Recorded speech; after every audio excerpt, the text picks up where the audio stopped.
we've just probably spent a long time socializing each other into chasing the wrong things. So whether that's like more money or status or fame, at the end of the day, we still have the same needs, right? And those needs are not solved financially.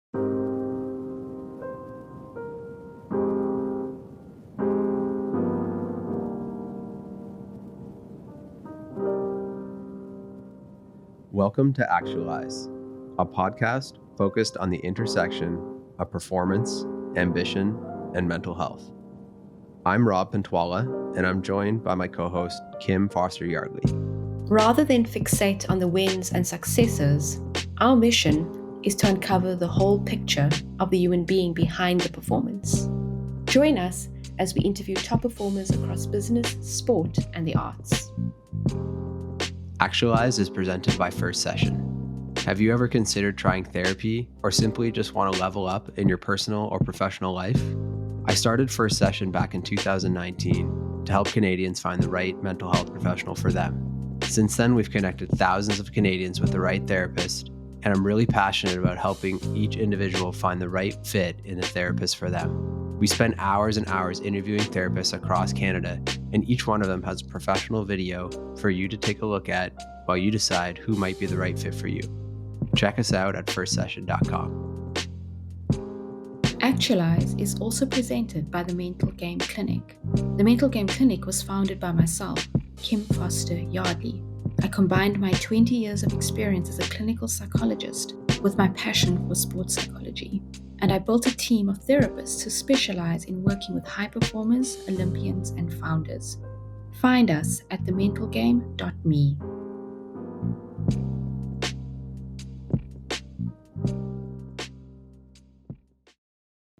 Today's guest is Alex Auerbach. Alex is a performance psychologist currently working with the Toronto Raptors NBA team. Prior to this role, Alex has been a college football coach. He has worked with the Kansas City Chiefs NFL team, and he's also held the role of Director of Clinical and Sports Psychology at the University of Arizona. All right, Alex, thank you so much for joining us today. Thanks for having me. I'm excited to be here with you both. So, Alex, what got you into working with high performers, and why are you still in this field? What keeps you here? So I started my career as a college football coach and really had my eye on becoming a head coach. That was kind of the first dream. And so there was always just something about sport, right? There's a really good energy. I basically get to live my life around a game and, be outside and do anything that cut against the traditional 9 to 5 in a cubicle as a kid sounded really pretty appealing. And then as I got deeper into coaching, I got really, really fascinated with like what allows people to actually execute at this level. So I did coaching for a little bit and then found that where I was most passionate and what gave me the most energy was actually the work with players on stuff happening away from the field. So of course I liked the on-field stuff, but getting to sit with a player and talk about some difficulty they were having in class or picking a major or thinking about their future, like that stuff I thought was really interesting. And I, of course, saw for those players how that kind of thinking ended up impacting what was happening on the field. And so there was this really interesting experience I was having where I was sort of noticing some of that stuff. And so I ended up doing a bit of soul searching when I kind of burnt out of coaching and kind of figured out like, oh, sports psych would be a really interesting path. And then the more I've gotten into it, the more, I've sort of fallen in love, right? It's a really cool opportunity to unpack what actually makes people elite. And ultimately, like I'm trying to figure out how I optimize myself and how I become the best version of myself. And so there's a bit of me search in there, I suppose, too, right? But you kind of get to see it all happen. And so that's what brought me here. That's what brought me to the field was this deep fascination with human performance and human potential. And what's keeping me here is learning more about myself, getting to see it play out in live time, finding a role that I think is a better fit for me and who I am as a person and what I value, and feeling like I can make a difference here. And then like I can help people, not just the people I work with on a day-to-day basis, but people who are sort of like within my world or interested in the same stuff by sharing what I know I can help people do the same thing that I'm doing. Amazing. I saw that your doctorate was in counseling psych. Yes. How would you describe the difference between like coaching and then more counseling and therapy? Like where do those overlap and how are they different? Yeah, so I guess to start, counseling psychology, as you may know, is a pretty strengths-based, human-centered endeavor, right? But at its core, it's still a degree designed to treat mental illness, right? Or mental ill health, or whatever you want to call it, right? Some sort of challenge that a person is experiencing or facing. And so I think that's sort of the starting point of a doctorate in counseling psychology, right? And it's what leads to the clinical licensure and all these other pieces that come with it. But I think where they overlap is that both counseling and coaching, I do think, are strengths-oriented, human-centered endeavors, ultimately built on good relationships and some person trying to help someone else, right? And an exchange of ideas, and hopefully both people moving forward in their own way. I think where they diverge is probably a bit of the challenges that they're equipped to handle. And I can totally own some bias in this, but I do think, counseling, when you go through a PhD, you leave with about 10,000 hours of work. And so your ability, I think, to build a really rich model of human psychology and human behavior is probably a bit different than that of a coach who, many coaches are trained in frameworks and have built some repertoire around skills to execute, and that's also valuable. But I think what you are trained to conceptualize and the way you're taught to think through problems, I do think is a bit different. I must agree with you. Having also gone the psych route and then kind of gone into coaching, there's definitely a much stronger emphasis on process and thinking of patterns underlying what's happening. I just wonder how that informs your coaching practice. Yeah, I guess for me, when I'm doing more executive coaching or coaching of other performers generally, I like to describe myself as a psychologically informed coach, right? So my coaching process is still a bit process oriented. It is still a bit of pattern recognition. It is still a little bit searching for the deeper psychology. But what I would say is probably a bit different is in the coaching practice, I'm not really going after or touching any of what you might traditionally consider pathology or dysfunction, right? I try to really leave that for licensed mental health professionals who are operating in that capacity, right? If they came to me as a therapist, of course, I feel like I could provide treatment and support around that. But because the capacity we have is not really designed for that, right? I try to maintain that ethical boundary and refer out as appropriate. But I do find that my coaching process does look a bit more unstructured, I guess, a little less rigid, more flowy, more process oriented than your typical executive coach, who might be a bit more structured and have a framework that they're really intentional about applying and moving people through phases. I slice it a bit different. And Alex, so your clients, if that's what you call them right now, in NBA players, do you cross that boundary of coach versus sort of therapist? Do you straddle that, or how does that look when you're working with them? Yeah, it all depends, right? I mean, some players are coming for, mental health concerns or for a particular stressor that they're dealing with. And obviously in that capacity, my role is to provide support and be a therapeutic ear and offer therapeutic services to the best of my ability to that player. And if I'm not the right fit, and to find someone who is the right fit to help address those concerns.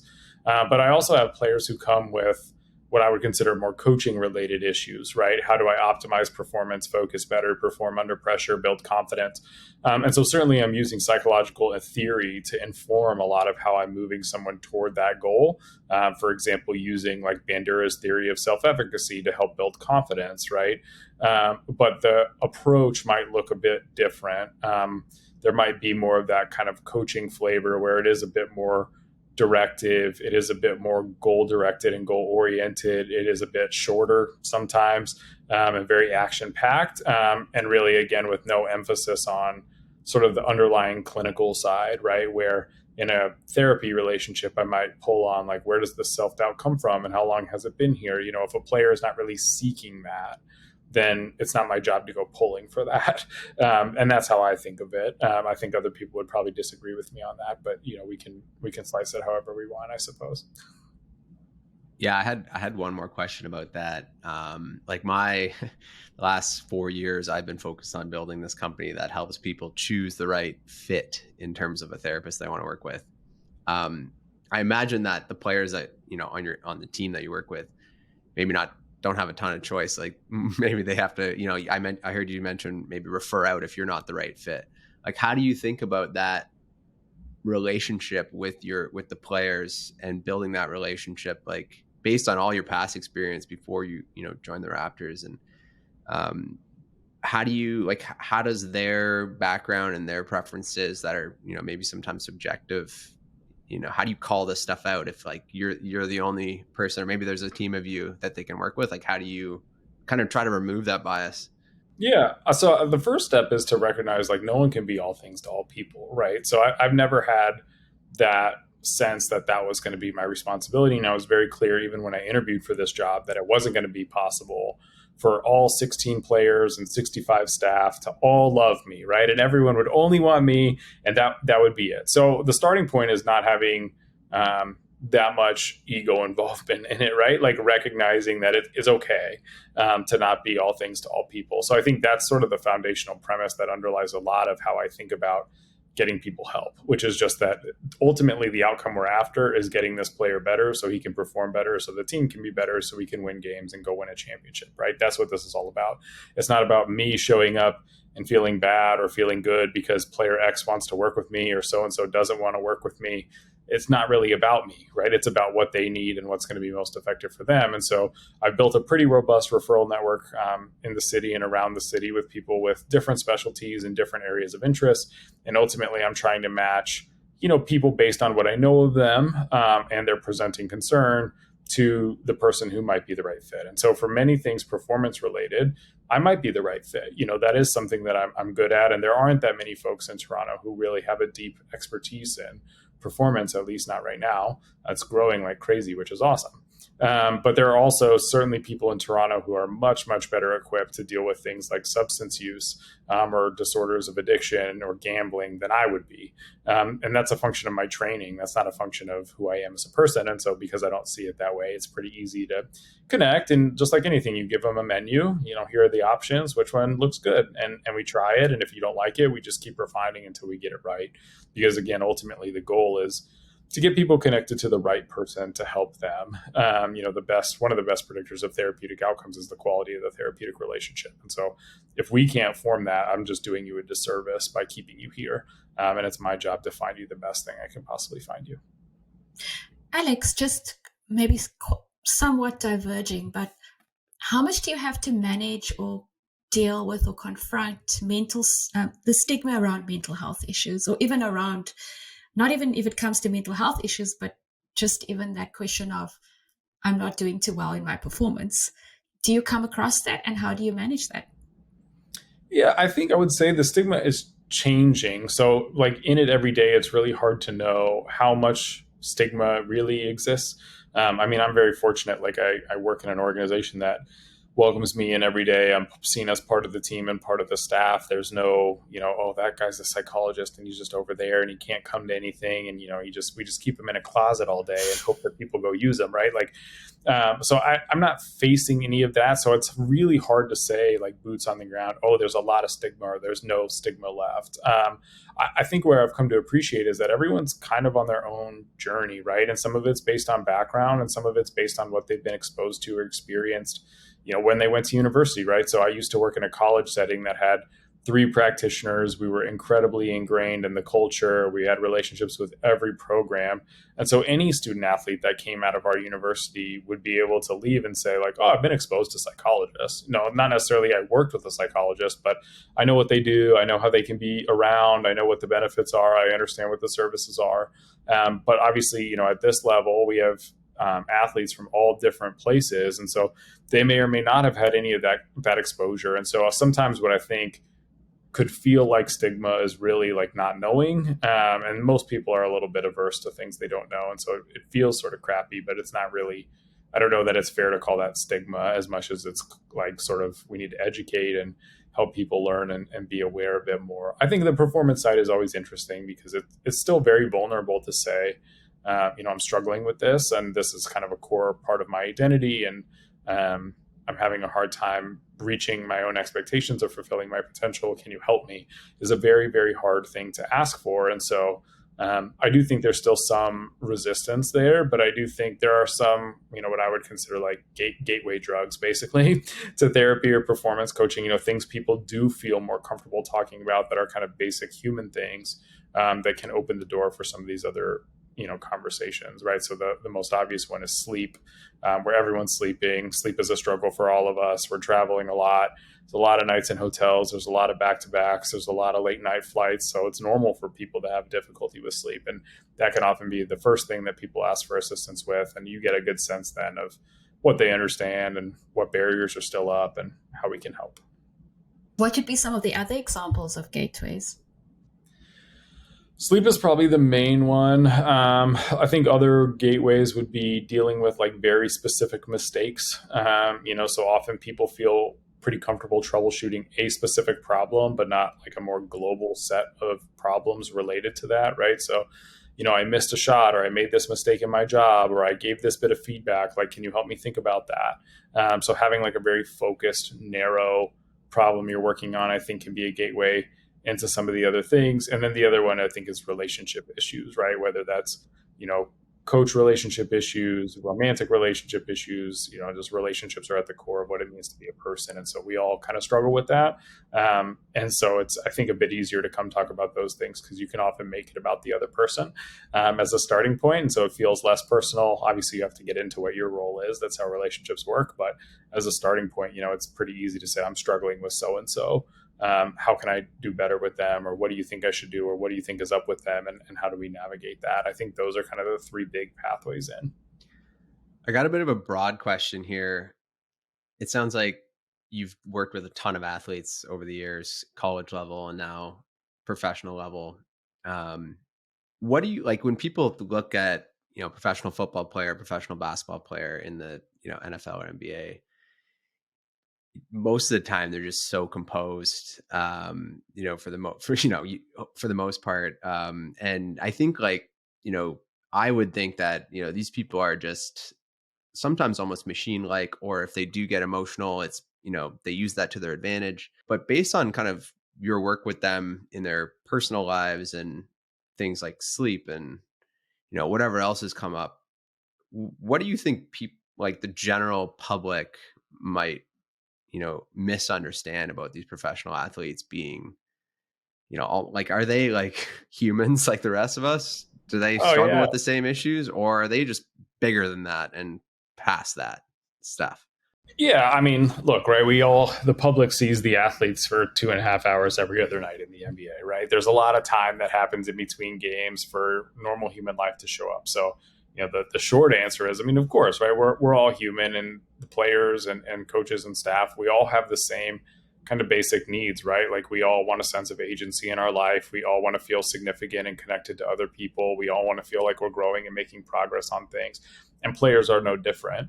Everyone wants to be loved and know that they're cared about and feel valued at work. I think those things are sort of universal. But you just wouldn't get exposed to that in the course of a game because that's not really the time or the place for it. And so where I think you sometimes see, players sort of appear like non-emotional, or like they're just able to sort of maintain that composure like you're referencing. I mean, some of it is like, look, we play 82 games a year, right? Some of these guys have been in the league 9 years, like, I don't know, my quick rudimentary math, like 700 plus games. At a certain point, right, you do get used to the ebb and flow of performance. You do get used to the ebb and flow of the demands. And just like everyone else, right, it's a job, right? And so they know that they're showing up to work and this is something for them to do. And there is a certain way you're supposed to present at work. And sport in a lot of ways gives a bit more flexibility to show emotion and to show anger and, do things that we wouldn't typically do in a corporate environment, or even, for those of us around the players, like that's not always, behavior that I think would be condoned. But you get used to it, right? You get used to it the same way a salesperson gets used to making pitches, right? Pitch 700 should feel and look different than pitch 1 through 10, right? Well, you're kind of learning something new, right? Or if you're a startup founder or CEO and you're making pitches to investors, right? The first 5 or 10 are going to be a lot more anxiety provoking, and you are going to feel those more, and the no is going to hurt more than it does on pitch 100. But you learn and you get the reps and you figure it out. And in the same way, we kind of like idolize, I think, people in high performing positions and think of them as sort of like robotic or above superhuman, right? Everyone has the same kind of core things that they're after. One more question based on that too. Like, now that you're at the absolute top level, working with these players in the NBA, how often are you working with them as almost like celebrities trying to deal with like withdrawal from being able to live a normal life out in public and like being seen and being asked for their autograph and this and that? And also, what happens when there's a bad headline about someone, or, even during like the trade deadline season, anxiety around that? Like, I know there's 3 questions there, but like, I'm very curious about this stuff. Yeah, I think it's great. I wish more people were this curious, right? Because I think it helps promote a more like honest dialogue about what it means to be in sport. I mean, I think there's probably a degree to which players in the professional leagues recognize a bit of the responsibility that comes with the position that they're in. I think everyone kind of feels a little bit of that, like, I wonder what it would be like to be more like normal, if you will, right? But I think by and large, like there are, it just comes with the territory and you kind of get used to it, right? There's a bit of an adjustment. And I think everyone kind of goes through this phase where it catches you off guard a bit. You're not maybe used to being as in the public eye, or you're not used to the things that you do that you think are mundane being so interesting to people. And so there's a bit of an adjustment there. But I think by and large, it's just one of those things that comes with the job. And so you recognize that eventually the job will end, right? You will have a pretty long phase, right? Most of these players' careers will wrap up by 30, and you'll have, 50, 60 years to have that more normal life outside of the limelight, so to speak. And so I think you just try to balance it, right? You try to educate them about how much more people are going to be paying attention to them, why it's important to, represent themselves well, the benefits of doing it that way. And then I think people sort of get it. I think, the bad headlines, I guess I would kind of bucket into media broadly, right? And I think, to me, I think one of the hardest things is social media. I don't think people realize how much what they say impacts other people. This is like a very general statement about social media, but the same is true for our players, right? I mean, they see the mean things that people are saying. They see the racist things that people are saying. They see the hateful things that people are saying.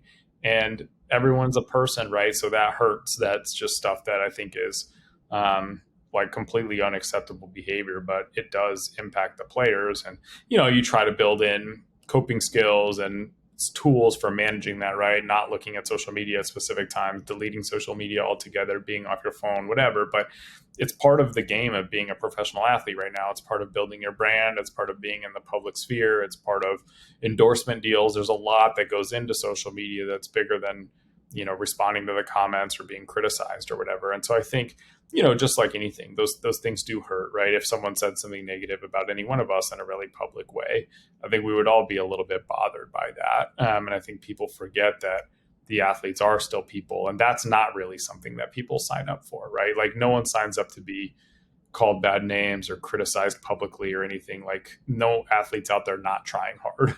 They're all putting in the best effort they can to win, and they're giving the best that they have. And just like everyone else, sometimes they fall short.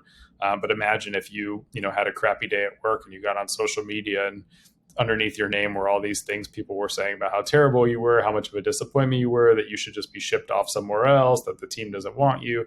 Those things are just, I think there's only bad that comes from that kind of engagement. And then I guess to me, like the trade deadlines and the rumors and that kind of stuff, I think that stuff is different, right? That's also to me kind of comes with the territory, where you do know, for better or worse, right? There's obviously psychological impacts of things like trade. So that's not to minimize or dismiss that at all, but it is to say, when you sign a pro contract, you're aware that that's a possibility. You might get traded.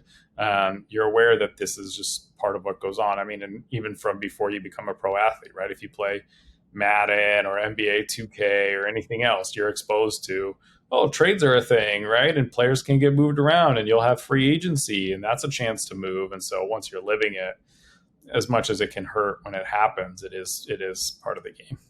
I've heard you talk about how like there's this culture of, I don't know, like I heard you reference like David Goggins in terms of just like how much of a I guess kind of like machine he is, and how, I guess, how much conviction he has in his way of life, right? And Mhm. like people like, I think, is it Jocko Willink? Maybe I Yeah. mispronounced the name. People like this, I guess more males in my in my experience.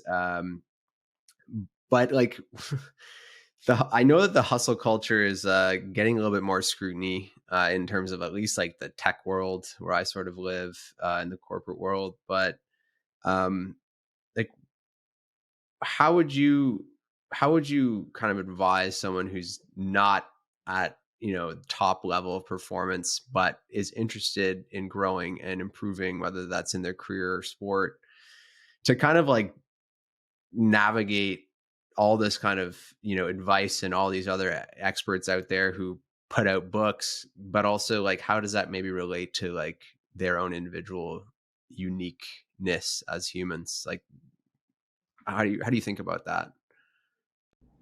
I mean, at its core, to me, I just go back to the science, right? So the science suggests that people feel best about their growth that they're making and having when they're making progress on what are called self-concordant goals, right? Goals that are aligned with our values and aligned with our deepest inner compass.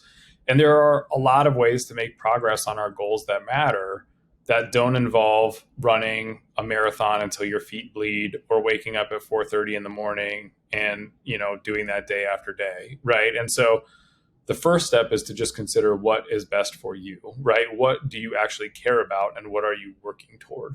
I think a lot of times when you see like the grind set, right, or the rise and grind mentality or whatever you want to call, it's just sort of like blind following of this dogma that people assume will help them be better. It's kind of the same crap you see on social media where people talk about dopamine hits or cutting out alcohol. I'm like, yeah, sure, right? Like there's sure there's benefits to drinking no alcohol, but like we don't need to go so crazy that we're now tweeting about our 5-day streak of not drinking alcohol and how much better our life is and everyone should do it, right?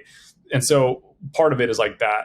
You're going to get me on my soapbox, right? But like the dogmatic conviction about these things gets reinforced, right? It gets reinforced on social media in a way that sort of like blows the narrative out of the water. But the data really suggests set a goal, figure out how you're doing about it, monitor your goal progress actively, evaluate, adjust, and try again, right? And if you're doing those things and you're iterating on your own growth and learning over time towards something that's meaningful for you, you're going to feel better. You're going to feel better. You're going to perform better. You're going to build skills.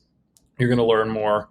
All of those things will help you move up the path to high performance. And the one kind of like dogmatic thing I actually do like and appreciate from this space is the sort of 1% better every day thing. And I've heard people criticize that, like, oh, well, if you get 1% better after every day, like, what do you do on day 100? But it's like, that's not really how the math works, right? Compounding is a little different. And so I think the idea of like just taking one step every day, and those can be steps of different sizes, right? Some days you're going to feel like you have a ton of energy and you can run 10 miles. And some days you're going to be tired and the best you can muster is a 15-minute walk. And both are okay, right? There's no like right or wrong. You don't have to do it the same way every day. As long as you're making meaningful progress on something that matters to you, your performance is likely to be elevated over time, as is your feeling good about yourself, your sense of agency, autonomy, competence, all these other things that we would look for as a signal of your own growth and development. And so what I would encourage is just for people to, one, like look at what works for you, two, think about what you're really working on, and then three, to like honestly assess whether or not what you're reading or hearing about is the right answer. Like, could anyone tell me what the real benefit of waking up at 4:30 is in the morning? Like, maybe there's some for some people, right? Oh, I get more work done at that time. That's when my body naturally wakes me up. I have more quiet time and I can get done the things I want to get done. Those are all really good reasons to do that, right? But there's no like magic formula that says if you wake up at 4:30 every day, now you're going to be elite. Like that's just not how it works. You still have to do the work. You still have to make progress on the things that matter to you. And so when you see those kinds of approaches, those things can work for some people. But excellence by and large is idiosyncratic, and there's no right way to get to the top. And so ultimately people should be after what's going to help them be the best that they can be, not what's the way I can most closely mimic someone who might have also been successful. I mean, it sounds to me, Alex, like you're talking about how to foster intrinsic motivation and really choose your goals based on your values and what drives you.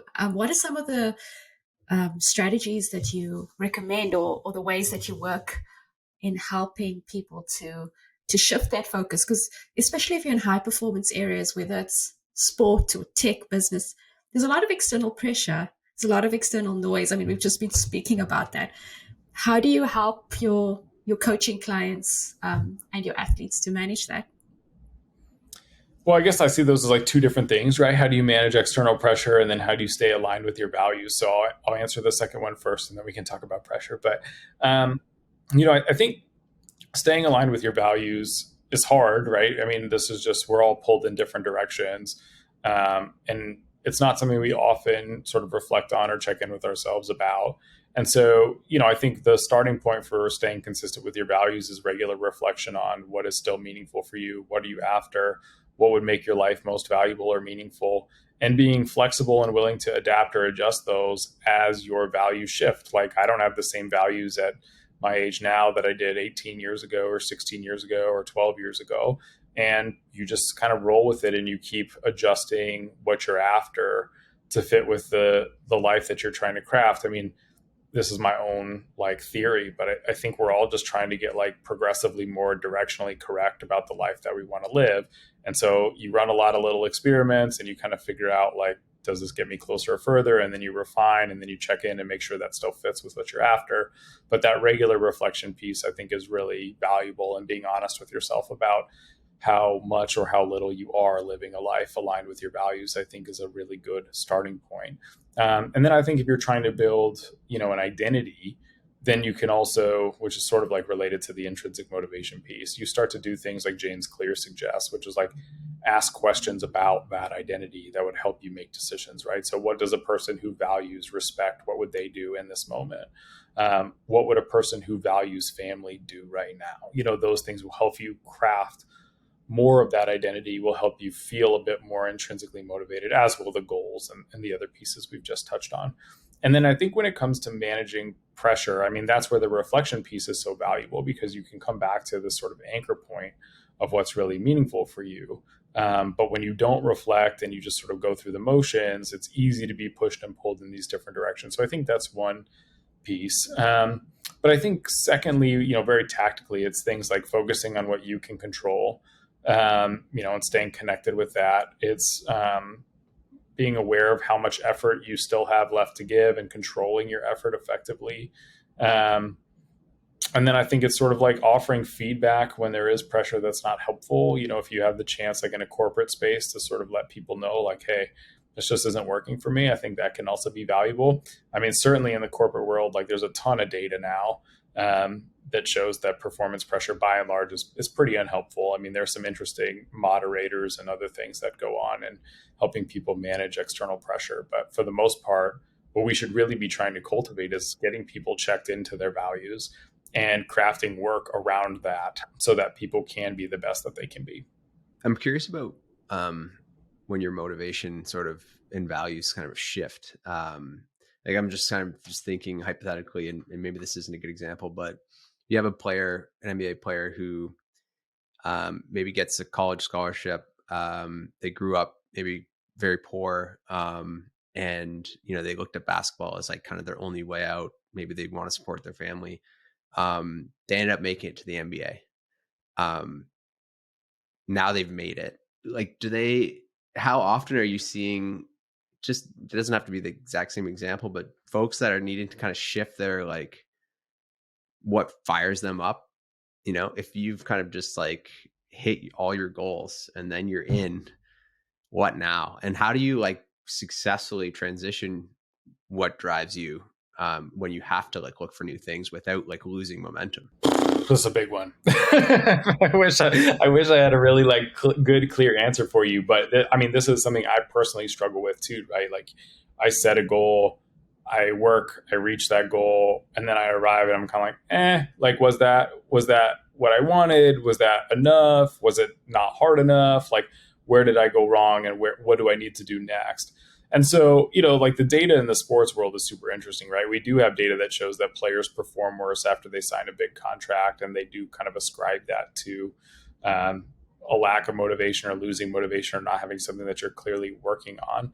I think it's probably a little more complex than that. So my early thinking is like, when you achieve that kind of success, right, or you reach a big goal, there is a natural kind of like almost like a collapse at the end of an Olympic race, right? Like you've just run 400 meters or 800 meters, you run really hard, you got a gold medal, but like you need to recover.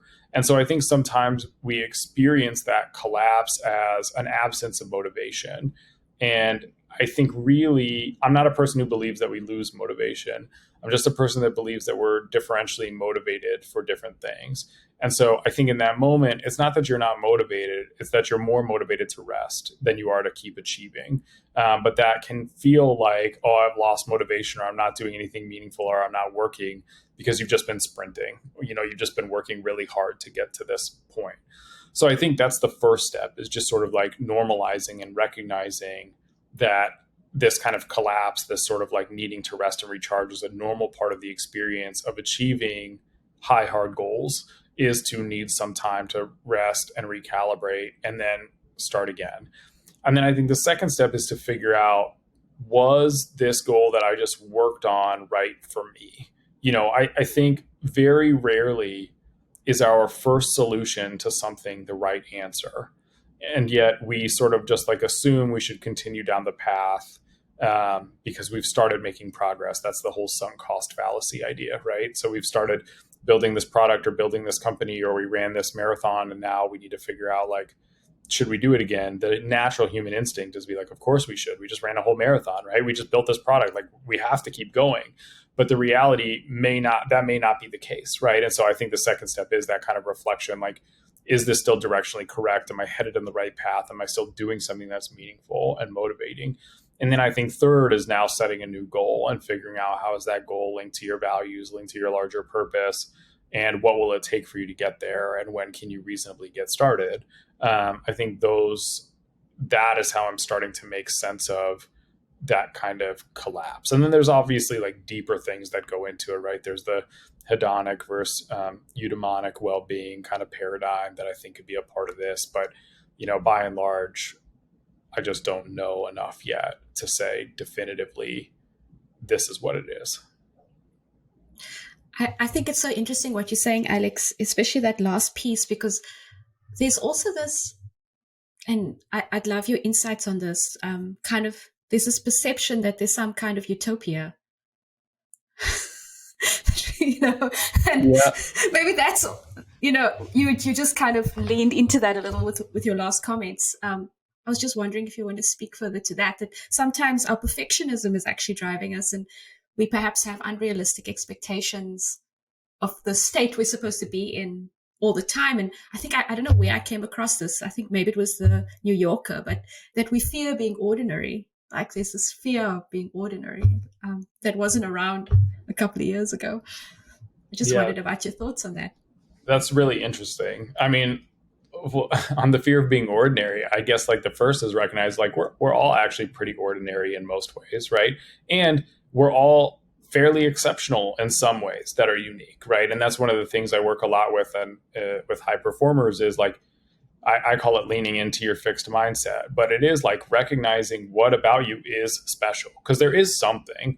And if you haven't like quite tapped that, or you're not sure, there's probably more a sign that you haven't found the right match quality, right? Like there's a fit issue here, not a you issue. And so I would encourage people to like keep pushing on that, because I really believe everyone's got something that's sort of unique to them that allows them to be special, and that in like 85 to 90% of our traits, we're mostly going to be pretty average or below average, right? Like that's the same. We can't be excellent at everything. We can't be all things to all people. But I think you're exactly right, which is like, I mean, there's all sorts of socialization processes happening here, right? There's this socialization like written into the Constitution of the United States, for example, that we're all like entitled to the pursuit of happiness, and like that should somehow be our like highest and best use, right? And that might be for some people, but I'm just not sure that that's the case. And what we're finding data wise is, more and more people, they find their life enjoyable, meaningful, significant when they just do novel things. When we have a sense of psychological richness, is what it's called, tends to be a pretty robust predictor of overall well-being. And so what I'd say is, like, we've just probably spent a long time socializing each other into chasing the wrong things. So whether that's like more money or status or fame, at the end of the day, we still have the same needs, right? And those needs are not solved financially usually, right? Those are not things you can pay for. And so I think it is helpful for people to recalibrate and try to tap into that deeper sense of purpose, what makes life meaningful for them, to stay grounded in those values. And I think what people will find is the more they do that, the better their life feels, even if they wouldn't necessarily describe their life as constantly joyous. And I think those are two different goals. But that doesn't mean that one is better or worse, or that life is somehow less good because it's not always happy. Hopefully that made sense. It did. Thank you. No, it did. I got a bit of a question about making sacrifices, for achievement. When is the kind of, I was thinking about just asking you, what sacrifices are required, but that's not interesting. I'm almost more interested in, like, if you want to reach the absolute highest level, and you're sort of like deliberating if the sacrifices are worth it, whether it be, spending time with your family, or, having a social life, or, partying or whatever in sports. If you're even considering the trade-offs, is that a sign that, like, you're not the one? Like, is it like, I'm almost like the Mozart example, where, like, if someone's asking, Mozart how to be Mozart, they're not the one. Like, like, how do you think about that? Like, are these professionals so kind of determined that it's not even a deliberation for them, the sacrifices? Or what have you noticed? I guess I'd say my thinking has evolved a lot on this. I have a really good mentor, a good friend of mine now, who has for a long time said he believes that, like, high performers require some level of misery in conjunction with this sacrifice you're describing. In that it's sort of like is just a really hard, crappy existence. I'm butchering his presentation of it because he's a little bit more eloquent about his argument than I can be. But the principle is sort of the same, right? That there's this massive sacrifice, that this sacrifice does require a bit of discontent, but ultimately you're kind of like pushing towards something that you have like one shot at doing, and so you have to make a decision, like, is that sacrifice worth it or not? So there was a time I really rebelled against that view, and I was like, no, that's not right. Like, I just don't agree that this is the way that it has to be. And then there was a time where I was like, actually, maybe you're right, because that's what I was seeing. I was like, this is an interesting pattern that is emerging. Like, there is this level of sacrifice that goes into it that just does necessitate a bit of, I don't know, dis-ease, right? Whether that's like true unhappiness or something else, probably like up for deeper debate. But there was this sacrifice that was being made, right? And then I think most recently my thinking has evolved a third way, which is that actually I think that we jump to making a sacrifice because that's easier than it is to figure out how these things that we perceive as barriers fit into us becoming high performers. And so, like, for example, I was talking with someone yesterday about a challenge that they're having, this barrier that they're facing that they feel like is limiting their ability to reach their potential. And I think where we landed was maybe there's a way to manipulate or use this barrier to facilitate performance if it's handled the right way. And so there are some things that I think are just necessary, like quote unquote sacrifices, right? Like, if you want to be an NBA player, like, you can't really go out drinking 5 nights a week, right? Because we play 3 nights a week. It's just not going to happen. You're going to probably have to give up some of that partying. But the sacrifices that we typically think of, family, time away from kids, I'm not convinced anymore that those are sacrifices we have to make. And I'm not convinced that if you're asking the question about it, that that means you don't have it. I actually think if you're asking the question, you're probably closer to figuring out the right solution, if you will, than you would be if you weren't asking those questions at all and we're just sort of blindly sacrificing. But I think the natural inclination is to just blindly sacrifice because that's actually easier. It is easier to just sort of like deal with the consequences of being away from family or cut out partying altogether or cut out social support or whatever than it is to ask yourself and really try to figure out how would I position my relationships in a way that enhanced my performance and were also still meaningful and valuable to them? Because that involves me like considering someone else and thinking about all these other dimensions and potentially having to put in more work somewhere else that we may not feel that we can do. But I'm becoming more interested in that view. I'm not sure that it's right, but I'm more interested in that as a potential solution. And that high performance is really about figuring out how you can get all of these elements of your life to work together in harmony. That doesn't mean it's all balanced or all equal at every given point, but that they're all sort of spinning for you. I do think that that's possible and that that doesn't require this really deep sacrifice and misery, but it does require a lot of really hard work and intentionality to get to that point that I think most people would just sooner choose to cut stuff or sacrifice than they would to do that work. Alex, I feel like I've been moving in a similar direction in that the more I work with founders, the more I work with in the tech industry and with high level performers, I feel like that idea of perfect balance is a myth, that we can have this work-life balance and it's perfect. And I really like what you're saying around that. It's also around recognizing that to build out from what you value means that it's going to ask something of you. That's what I'm hearing. And responding to that call or to that discomfort, that dis-ease that you're feeling can actually bring not necessarily greater balance, but at least help you to feel more congruent with what you value and where you want to go in your life.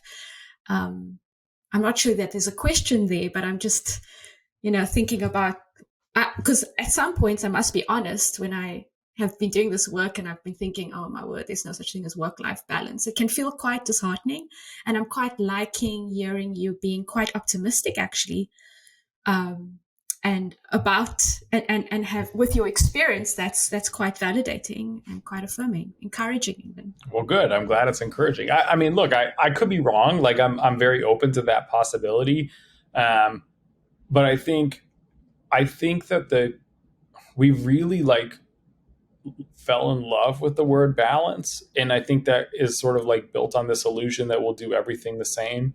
Like I'll have 50% work time and 50% family time. It's like, okay, in that scenario, where do you sleep? Well, then it's like a third of each, right? I'll work a third and I'll family a third and I'll sleep a third. It's like, okay, well, what about time for you? Well, now I'll cut it into quarters, right? And it's like, ultimately, we shouldn't really be focused on the math of it. We should be focused on like the season we're in and what works for us right now. And so like when I think about working with high performers generally, whether that's a CEO or a pro athlete, a lot of it is figuring out where you are in what phase and what does that mean for you right now. Because for a pro athlete, for example, like you've got, if you're lucky, a 10-year window to maximize everything that this can be for you. And then after that, it's going to end and you're going to have to reinvent a lot of yourself. You're going to have to reinvent how you think of yourself, where you are in the world, who your friends are, what's possible for you, what your day-to-day looks like. And the same thing is true for CEOs and other kind of high skill professionals, right? Like you have a company, you've raised some money, you're now getting ready to grow like crazy. Like you maybe have a 5 to 8 year window for this thing to be epic. And then after that, you might have more money than you have now, but you're still going to have to figure out, who are you? What do you do with your day? What does it mean to not be building this company anymore?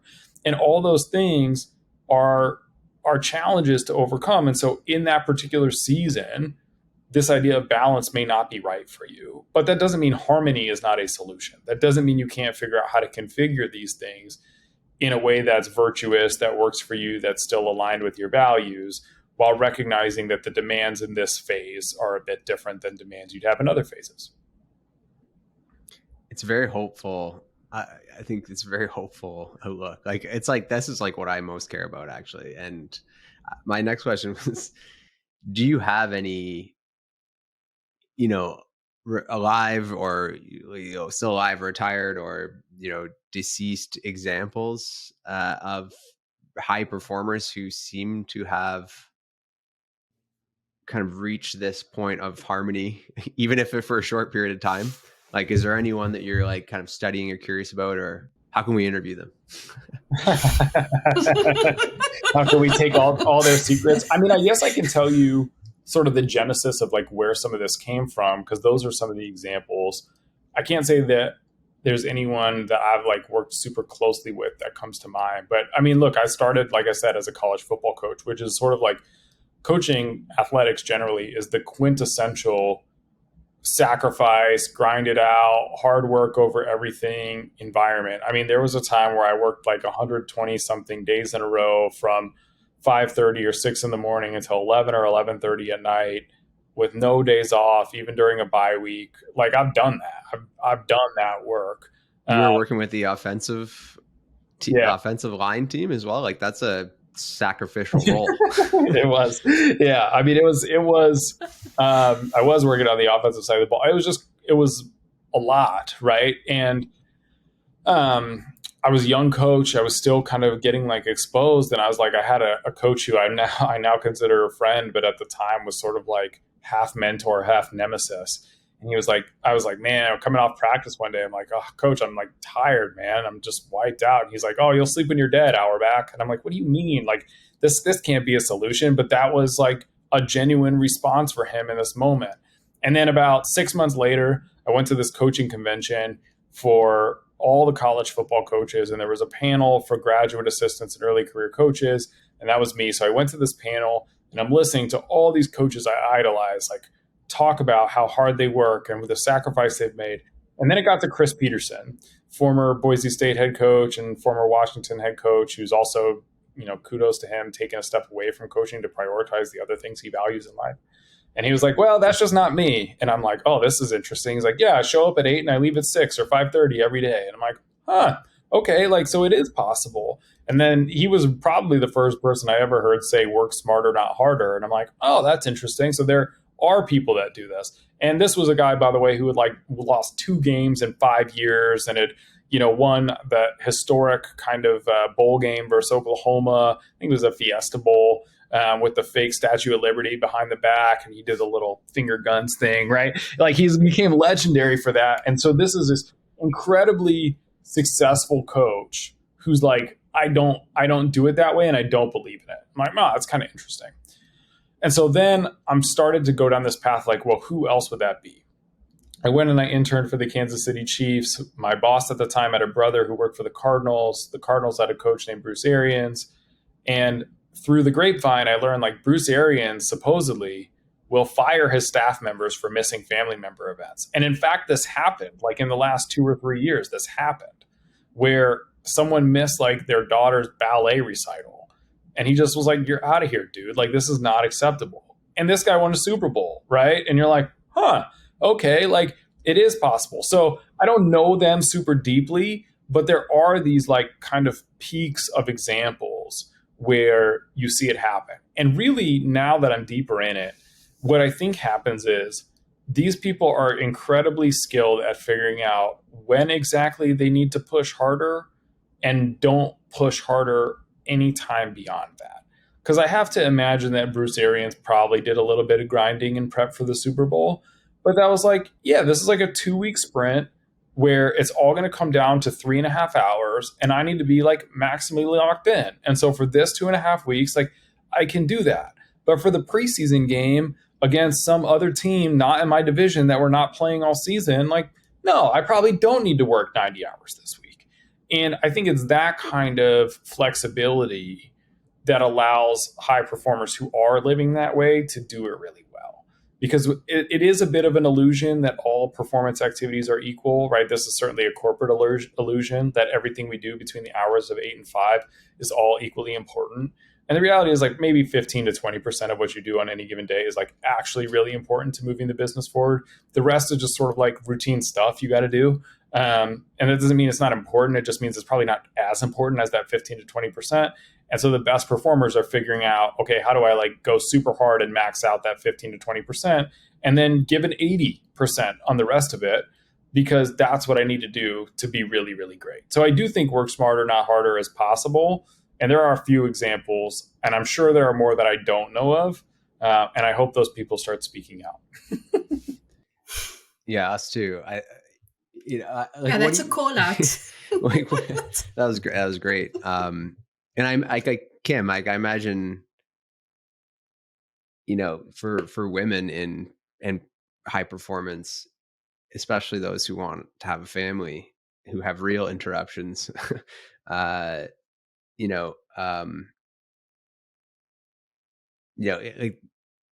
the examples are few and far between of people who actually, because the society doesn't seem to necessarily reward the top performer who has a great family and goes on vacations and shows up at like there is like little headlines of people showing up at their kids' sports practice or something like that, but it seems that society is still rewarding the Steve Jobs and the Elon Musks and the Michael Jordans and the it's very interesting. I wonder like how that we're here to make the shift happen.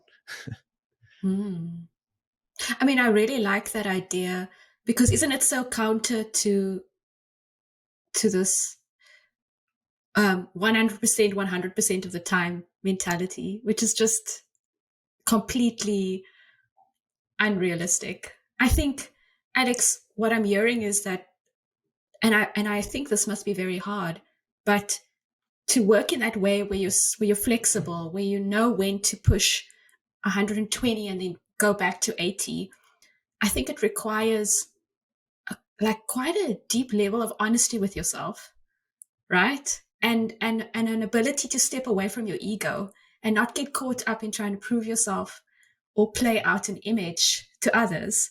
It feels like we're circling back to that idea of really being in touch with what you value, and kind of that idea of, at the end of the day, the only person that's looking in the mirror is you. When you look at the mirror, can you be honest with yourself around where you're putting your energy? I'm just wondering if that is what is counter to that hustle culture that we're talking about now. Yeah, 100%. I think you have to wonder aloud to yourself often, is this actually what I want? And I think what you will find for most people, a lot of people, high performers and the rest of us alike, that we actually spend a sad amount of time doing things that aren't really all that fulfilling for us. Some of it is just like the necessary evil, if you will, of the work environment or whatever else it is that you're a part of. But a lot of it is just never really stopping to question a lot of the assumptions we've made along the way or the decisions we've made along the way. And so to go back to the James Clear example, be like, well, what would a high performer do in this situation? The answer isn't always double down and try to just bulldoze through, right? Sometimes the answer is not do this thing, or they would cut it out, right? And so to answer and reflect honestly about what it is you're after is a skill. It's really hard. But if you can kind of lean in and push yourself in that way, I think you'll find that you're much, much better off. I also find that clients are afraid to ask themselves that question, or sometimes there's a lot of work, maybe more when I'm working as a therapist and then when I'm working as a coach, where it's like, it's scary to ask that question or to finally admit that actually I'm unhappy or this isn't working for me. There's a moment of existential crisis, I think, or fear about what's next. Mm-hmm. And sometimes there's that kind of thing where if I just keep going, like kind of tunnel vision kicks in. If I just keep going and I just ignore that little voice that's telling me that I'm unhappy, it'll all work itself out, but it never does. I just say it never does. Does that align with your experience? I like the wishful thinking part of it. Yeah, I mean, I think that in general, people are way too afraid of honesty. And I think it would be helpful for more people to appreciate honesty with ourselves and honesty with others is like one of the best services we can do. It's one of the best things we can do for ourselves, is one of the best things we can do for other people. And that doesn't mean don't be tactful or don't really be considerate. It just means like, if you actually want to achieve your full potential, you do need to honestly figure out whether or not what you're doing is working or not working. And it is scary. It is 100% scary to be in a place where you can imagine that the path you've gone down is not right. And wouldn't you rather know that right now and change that today than figure that out in 50 years and look back and be like, gee, you know what? I really screwed that up. I had this one opportunity to really make my life what I wanted it to be, and I passed. And now I'm filled with regret and disappointment, and here are all the things that I missed. Those are your options in that scenario. And so, I think you can space it out or help people make that decision by bringing the consequences more into the present moment, right? There's often not an immediate consequence to just continuing on a path that you're not sure is 100% correct. Like, you just kind of keep going through the motions, but there is a consequence in the long term that's pretty hard to imagine unless you do it deliberately. But once you start to think about like, how will I really feel on my deathbed? It becomes a lot easier to imagine that might feel pretty crappy if you continue and that you should want to make a change right now. It seems like that reflection piece is just so much harder these days with all these distractions and devices. And whereas like my example would be, we look at people who book therapy appointments on our website, and it is so consistent that people start their first therapy, like they'll book their first therapy appointment on Mondays. It is a huge spike, and then it slowly dips until it hits the lowest point on Saturday, and then increases on Sunday a lot, and then Monday just spikes. So it's like people have to feel that pain almost in order to be like get out. And not saying that therapy is the only answer to making the change, but I'd love to spend a few minutes just talking about you. And your career is super impressive, and I love hearing a little bit of your insights and interest into achieving this kind of state of harmony. And what are you kind of interested in right now in terms of the future of you, and as far as I've heard you say in the past too that you enjoy the relational work. Is that still something you enjoy, and where do you see the future headed for you? Oh, I wish I had a crystal ball, because that would help me a ton. Yeah, I mean, I love what I do. I'm very fortunate to be working in a supportive environment in a place with a lot of really high performance, high potential people and a quality organization. So, I think I'd love to keep doing my part to advance mental health and athletics and mental health in high performance settings generally. I'm finding a real joy in some of the outside opportunities I have to work with CEOs or large companies. I've found to be really kind of fun and impactful work. And so, I'd love for some of my future to be spent on kind of spreading principles of health and high performance to help as many people as I possibly can. The sun will probably set at some point on my sports career. I don't know when that's going to be. And like most people in professional sports, it probably won't be my choice. But there's a reality that's going to happen. And so when that happens, like, I've got a lot of other things I'm interested in. I can't tell you when they'll happen in the future, but I'd really like to work in climate change. I don't know what I would be doing there, but I think it's a really important kind of pressing problem. And so I've thought a lot about that. But I think this first chapter in my life has been a lot about sports. When this chapter closes, whenever that might be, I think the next chapter will probably be a bit about scale and helping more people have access to some of the work that I do, as many people as are interested in it and want to be a part of it. And then maybe the third chapter will be spent trying to figure out how we save the planet from our own self-destruction. I love that. I've had the Lovely. similar thought and similar confusion about how I'd get into climate change. As far as the scale, you've definitely acquired a lot of an online audience, and your content's fantastic. Where can people look you up to see some of the content you put out? Yeah, so I have a couple newsletters I write. One's called Unfair Advantage. It's really like the intersection of coaching and psychology with my friend Cody Royal, where we talk a lot about kind of the well-being of coaches, but also ways coaches can enhance their own health and high performance. I write my own newsletter called Perform, which is also about the principles of high performance. You can find that on Beehive. It's perform.beehive, beehiiv.com. Confusing website. Twitter at Alex Auerbach, PhD, LinkedIn, same thing. Those are the main places I hang out. And I appreciate your kind words about the content, just doing the best I can to help as many people as I can. And we'll keep sharing stuff there. Incredible. Kim, any final words? No, just it's been so great to reconnect with you and also to hear your perspectives. I think one of the things I'm going to walk away with is how important it is to be reflective, to be honest with yourself, and attune with your values. But I think also to be open to change, to be open to adjusting as life moves forward. And like you said, that there are these seasons and we can adjust with the season we're in. We don't have to have this quite rigid approach to how things work. So thank you. Thank you. Thanks for having me.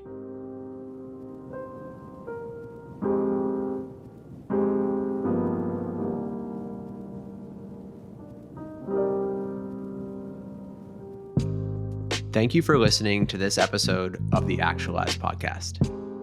You can find the show notes for this episode, as well as all other episodes, at firstsession.com/podcast.